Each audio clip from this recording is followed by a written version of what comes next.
ঈদের দিন ঘনিয়ে আসছে আর চাপ বাড়ছে দেশের বিপণী বিতানে। সকাল থেকে রাত পর্যন্ত ভিড় থাকছে খুলনার দোকানে দোকানে। ঈদের কেনাকাটার আরো খবর জানাতে সরাসরি যুক্ত হচ্ছেন সহকর্মী আমিরুল ইসলাম।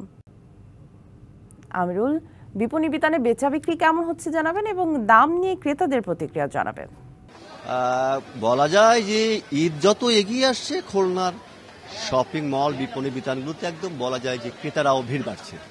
যেমন নিজের জন্য কিনছে, অনুরূপভাবে আপনজন স্বজনদের জন্য স্বাদ আর স্বাদের মধ্যে তার ঈদের পোশাকটি কিনছেন, যার কারণে যে একেবারেই মানুষ যেমন পছন্দের পোশাক কিনতে বিভিন্ন স্থানে ছুটছে। মহানগরী যে শপিং মলগুলো রয়েছে, তারপর বিতরণ কেন্দ্রগুলো রয়েছে, সেখানটা একেবারে একটা থেকে একটা ছুটছে যে পছন্দের মধ্যে যেটা কেনা সেটার জন্য। এবং খুলনায় যেমন নারীদের জন্য রয়েছে বিভিন্ন ভারী রকম পোশাক, বিশেষ করে পাকিস্তানি থ্রি পিসটা এবার বেশ সাড়া ফেলেছে, এবং এর সঙ্গে অন্যরা শিশুদের জন্য রয়েছে ভারী রকমও পোড়াক রয়েছে, ছেলেদের পাঞ্জাবি রয়েছে, যার কারণে যে একেবারে বলা যায় যে খুলনায় উৎসব মুখর পরিবেশে এক ক্রেতা এবং বিক্রেতার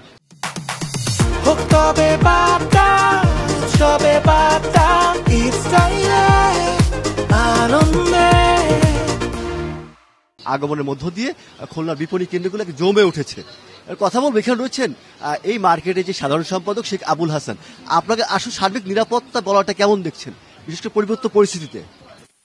এবারে নিরাপত্তার ব্যাপারে আমি বলবো, যেহেতু আমরা সবাই জানি বর্তমান অবস্থা, সেক্ষেত্রে আমরা নিজেরা ব্যবসায়ীরা মিলে মোটামুটি একটি নিজেদেরই একটা নিরাপত্তা বলয় তৈরি করেছি।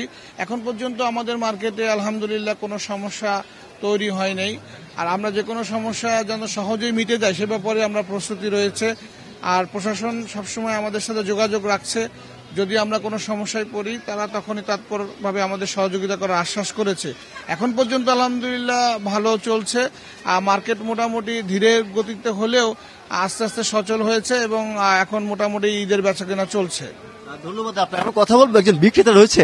আসলে এবার ঈদে কিন্তু ভারী রকম যে পোশাক কিনেছে পছন্দের মধ্যে, যেমন ক্রেতারা যেমন কিনছে, অনুরূপভাবে বিক্রেতাকে সহযোগিতা করছে যে ভারী রকম পোশাকের পছন্দ করতে বিক্রয় করতে, যার কারণে ক্রেতা বিক্রেতার আগমনে খুলনার শপিং মল বিপণী বিতানগুলো উৎসবের আমেজ বিরাজ করছে ঈদ উপলক্ষে। এটা হচ্ছে সর্বশেষ অবস্থা। আমিরুল, ধন্যবাদ আমাদের সাথে যুক্ত হওয়ার জন্য।